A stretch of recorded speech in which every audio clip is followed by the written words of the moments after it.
டெல்லியிலிருந்து வந்த phone call. விஜயை மு.க.ஸ்டாலின் கைது செய்ய பயந்ததின் சீக்ரெட் வெளியானது. மறுத்திருந்தா கூட்டணியே காலி. வணக்கம் நண்பர்களே. கரூர் சம்பவத்துக்கு பிறகு காங்கிரஸ் கட்சியின் ராகுல் காந்தி நடிகர் விஜயை தொடர்பு கொண்டு 15 நிமிடங்கள் போனில் பேசியதாக ஒரு பரபரப்பு செய்தி வெளியானது. அதோடு இப்படி ராகுல் காந்தி விஜய்க்கு தொடர்பு கொண்டு பேசியிருப்பதால் சட்டமன்ற தேர்தலில் தமிழக வெற்றிக் கழக கூட்டணிக்கு காங்கிரஸ் செல்ல வாய்ப்பு இருப்பதாகவும் கூறப்பட்டது. இன்னொரு பக்கம் விஜய் மீது நடவடிக்கை எடுக்க வேண்டாம் என்று ராகுல் காந்தி சொன்னதனால்தான் அவரை கைது செய்யுமாறு இப்போது வரை காவல்துறைக்கு மு.க.ஸ்டாலின் உத்தரவு போடவில்லை என்றும் தொடர்ந்து செய்திகள் வெளியாகி வருகின்றன. இந்த நிலையில் இதுகுறித்து காங்கிரஸ் கட்சியின் முன்னாள் தலைவர் KS அழகிரியிடத்தில் நேற்று மீடியாக்கள் ஒரு கேள்வி எழுப்பினார்கள். அதற்கு அவர் பதிலளிக்கையில், ராகுல் காந்தி ஒரு தேசிய தலைவர் என்பதோடு விஜய்க்கும் அவருக்கும் நீண்டகாலம் நட்பு உள்ளது. அதனால் ராகுல் காந்தி நினைத்தால் விஜயிடத்தில் எப்போது வேண்டுமானாலும் பேசுவார். அதோடு அப்படி அவர்கள் 15 நிமிடம் பேசியதற்காக திமுக கூட்டணியிலிருந்து வெளியேறி விஜயுடன் காங்கிரஸ் கட்சி கூட்டணி வைக்கப் போகிறதா என்றால் அதற்கு வாய்ப்பில்லை. திமுக இடத்தில் எங்களுக்கு அதிகமான தொகுதி வேண்டும், ஆட்சி அதிகாரத்தில் பங்கு வேண்டும் என்று எங்களது உரிமையை கேட்கிறோம். அதனால் இந்த சந்தர்ப்பத்தை பயன்படுத்தி தாங்கள் கூட்டணியை மாற்றிக்கொள்வோம் என்று நினைக்க வேண்டாம்.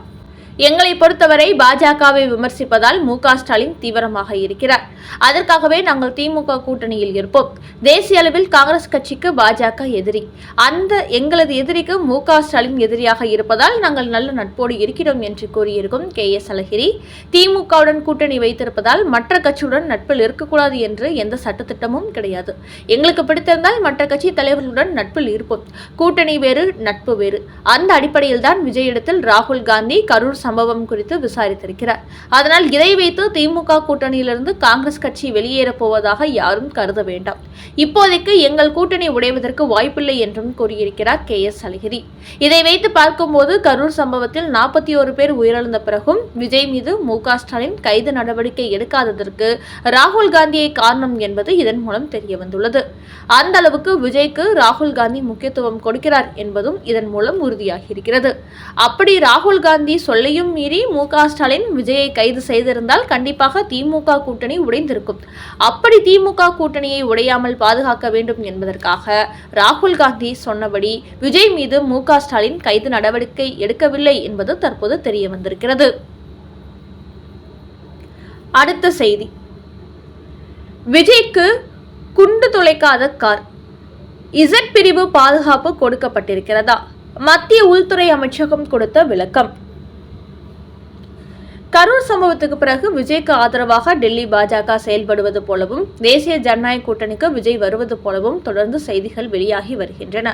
அது மட்டுமின்றி விஜயின் பாதுகாப்பில் மத்திய உள்துறை அமைச்சர் அமித்ஷா தீவிர கவனம் செலுத்துவதாகவும் அவருக்கு கொடுக்கப்பட்டிருக்கும் மொய் பிரிவு பாதுகாப்பை மாற்றி Z பிரிவு பாதுகாப்பு, குண்டு துளைக்காத கார் கொடுக்க போவதாக தொடர்ந்து செய்திகள் வெளியாகி வருகின்றன.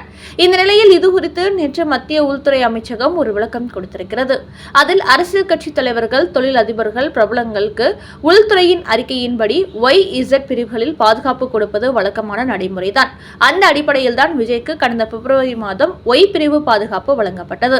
ஆனால் தற்போது அவருக்கு Z பிரிவு பாதுகாப்பு கொடுப்பதற்கு மத்திய உள்துறை அமைச்சகம் முடிவெடுத்திருப்பதாக தொடர்ந்து செய்திகள் வெளியாகி வருகின்றன. அதிலும் 22 பேர் கொண்ட பாதுகாப்பு குழுவினர், குண்டு துளைக்காத வாகனம் அவருக்கு வழங்கப்பட இருப்பதாக கூறப்பட்டு வருகிறது. ஆனால் விஜய்க்கு ஏற்கனவே கொடுத்துள்ள Y பிரிவு பாதுகாப்பு மட்டுமே கொடுக்கப்பட்டிருக்கிறது. Z பிரிவு பாதுகாப்பு கொடுப்பது பற்றி மத்திய உள்துறை அமைச்சகம் எந்த ஒரு ஆலோசனையும் இதுவரை நடத்தவில்லை. அதனால் விஜய்க்கு Z பிரிவு பாதுகாப்பு கொடுப்பதாக பொய்யான செய்திகளை யாரும் பரப்ப வேண்டாம் என்று உள்துறை அமைச்சகம் ஒரு விளக்கம் கொடுத்திருக்கிறது. இதை வைத்து பார்க்கும்போது கடந்த ஒரு வார காலமாக விஜயின் பாதுகாப்பில் மத்திய அரசு கவனம் செலுத்துவது போலவும் Y பிரிவை அகற்றிவிட்டு Z பிரிவு கொடுப்பது போலவும் செய்திகள் வெளிவந்தது எல்லாம் வெறும் வதந்தி என்பது தெரிய வந்துள்ளது. குறிப்பாக இது எல்லாமே ஊடகங்கள் திட்டமிட்டு பரப்பிய பொய்யான செய்தி என்பது மத்திய உள்துறை அமைச்சகத்தின் இந்த விளக்கத்திற்கு பிறகு உறுதியாகி இருக்கிறது. அடுத்த செய்தி. ஜாதிக்கு மரியாதை, பிரதமரிடம் கோரிக்கை வைத்து விமர்சனத்தில் சிக்கிய மு.க.ஸ்டாலின்.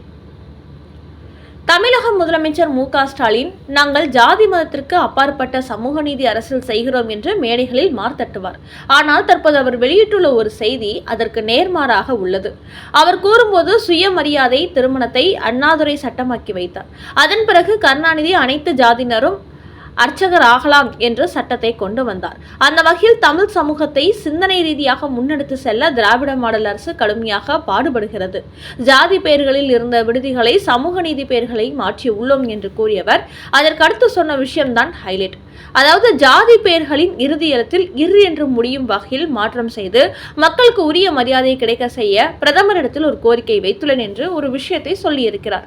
இதுதான் மு.க. ஸ்டாலினை கடும் விமர்சனத்திற்கு உள்ளாக்கி இருக்கிறது. ஜாதி மதங்களுக்கு அப்பாற்பட்ட சமூகத்தை உருவாக்க வேண்டும் என்றுதான் எங்களது திராவிட பாரம்பரிய முன்னோடிகள் எல்லாம் கூறியிருப்பதாக முழக்கமிட்டு வரும் மு.க. ஸ்டாலின் ஜாதி பெயரின் கடைசி எழுத்தில் இரு என்ற எழுத்தை சேர்க்க வேண்டும் என்ற ஒரு கோரிக்கையை பிரதமரிடத்தில் வைப்பதாக கொஞ்சம் கூட கூச்சமே இல்லாமல் பேசினார் மு.க. ஸ்டாலின். அவரது பெயருக்கு பின்னாடி ஜாதியை சேர்ப்பதை அவமானமாக கருத வேண்டும் என்று ஜாதி ஒழிக்க தந்தை பெரியார் உள்ளிட்டோர் குரல் கொடுத்தார்கள். ஆனால் அவரது கொள்கையின் பாதையில் செல்வதாக சொல்லும் மு.க. ஸ்டாலின் ஜாதி பெயருக்கு மரியாதை சேர்க்கும் வகையில் கடைசி எழுத்து இர் என்பதில் முடிய வேண்டும் என்று தான் பிரதமரிடத்தில் கோரிக்கை வைத்ததாக கூறுகிறார். அப்படி சொல்லிவிட்டு வேற்றுமை பகையை விரட்ட சமூக நீதி, சமத்துவம், கல்வி, அதிகார உரிமை ஆகியவை வேண்டும் என்று இவர் வேதாந்தம் பேசுகிறார். இப்படி மு.க. ஸ்டாலின் சொன்ன விவகாரம் சமூக ஆர்வலர் மத்தியில் கடுமையான விமர்சனங்களை ஏற்படுத்தி இருக்கிறது. சமூக நீதி தலைவர் என்று சொல்லிக்கொண்டு இப்படியா ஜாதிக்கு பெருமை சேர்ப்பது?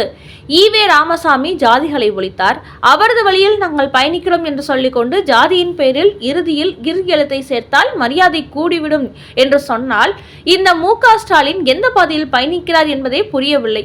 அப்படியென்றால் முதலியார், நாடார், உடையார், கவுண்டர் பெயருக்கு பின்னால் ஏற்கனவே இர் எழுத்து வருகிறதே, அவர்களெல்லாம் 2 இர் எழுத்துக்களை தங்கள் ஜாதியில் சேர்த்து கொள்ள வேண்டுமா? அப்படி மாற்றி வைத்துக் கொண்டால் அவர்களுக்கு பெருமை, கௌரவம் சேர்ந்து விடுமா? மு.க. ஸ்டாலின் நல்ல புரட்சிகரமான யோசனை சொல்லிவிட்டார் என்று சமூக ஆர்வலர்கள் அவரது இந்த முட்டாள்தனமான கருத்தை மிக கடுமையாக விமர்சனம் செய்து வருகிறார்கள். இப்படி இருந்தால் ஜாதி மதத்தை சமூக நீதி அரசியல் எப்படி ஒழிக்கும்? அவற்றை இன்னும் நன்றாக வளர்க்கத்தான் செய்யும். இப்படி ஒரு கோரிக்கையை பிரதமர் மோடி இடத்தில் தான் வைத்ததாக சொல்லும் முதலமைச்சர் மு.க. ஸ்டாலின் தந்தை பெரியாரின் கொள்கை தாங்கள் கடைபிடிப்பதாக சொல்வதற்கு வெட்கப்பட வேண்டும், வேதனைப்பட வேண்டும் என்றும் அவரை பலரும் கிழித்தெடுத்து வருகிறார்கள். திமுகவிடம் இருந்து தப்பிக்க பாஜக பக்கம் சொல்கிறாரா விஜய்? கரூர் சம்பவம் நடிகர் விஜய் மட்டுமின்றி தமிழக வெற்றி கழகத்தின் நிர்வாகிகளை தடுமாற வைத்திருக்கிறது. குறிப்பாக திமுகவை பொறுத்தவரை இந்த வழக்கை தமிழக வெற்றி கழகம் பக்கம் திருப்பி அக்கட்சியின் முக்கிய நிர்வாகிகளை கைது செய்து வருடக்கணக்கில் சிறையில் அடைத்துவிட வேண்டும் என்று திட்டமிட்டு வருகிறார்கள். அதன் காரணமாகவே தற்போது தமிழக வெற்றி கழகத்தின் முக்கிய நிர்வாகிகள் தலைமறைவாகிவிட்டார்கள். குறிப்பாக புஷி ஆனந்த், ஆதவ் அர்ஜுனாவுக்கு எதிராக சென்னை உயர்நீதிமன்றமே தீர்ப்பு சொன்னது. அவர்கள் மீது ஏன் இன்னும் நடவடிக்கை எடுக்கவில்லை என்று நீதிபதி கேள்வி கேட்டது அவர்களுக்கு பலத்த அதிர்ச்சியை கொடுத்திருக்கிறது. அதனால் தமிழக வெற்றி கழகத்தை திமுக கட்டம் கட்ட பார்க்கிறது என்பதை புரிந்து கொண்டவர்கள் தற்போது நீதிமன்றத்தில் முன்ஜாமீன் கேட்டு வருகிறார்கள். இந்த நேரத்தில் தற்போது டெல்லியில் முகாமிட்டிருக்கிறார் ஆதவ் அர்ஜுனா. உச்ச நீதிமன்றத்தில் அவர் முன்ஜாமீன் கோர சென்றிருந்தாலும் கூட பாஜகவின் சில முக்கிய நிர்வாகிகளை சந்தித்து பேச்சுவார்த்தை நடத்தி வருவதாகவும் டெல்லி வட்டார தகவல் தெரிவிக்கிறது. குறிப்பாக இதுபோன்ற நேரங்களில் திமுகவிடமிருந்து தாங்கள் தப்பிக்க பாஜக பக்கம் ஒதுங்கினால்தான் முடியும் என்பதை தமிழக வெற்றி கழகத்தின் நிர்வாகிகள் புரிந்து கொண்டார்கள். அதன் காரணமாக வரப்போகிற சட்டமன்ற தேர்தலில் பாஜக கூட்டணியில் இணைந்தாவது திமுகவின் தாக்குதலில் இருந்து தங்களை தற்காத்துக் கொள்ள வேண்டும் என்று அவர்கள் திட்டமிட்டு வருவதாகவும் தமிழக வெற்றி கழக வட்டார தகவல் தெரிவிக்கிறது.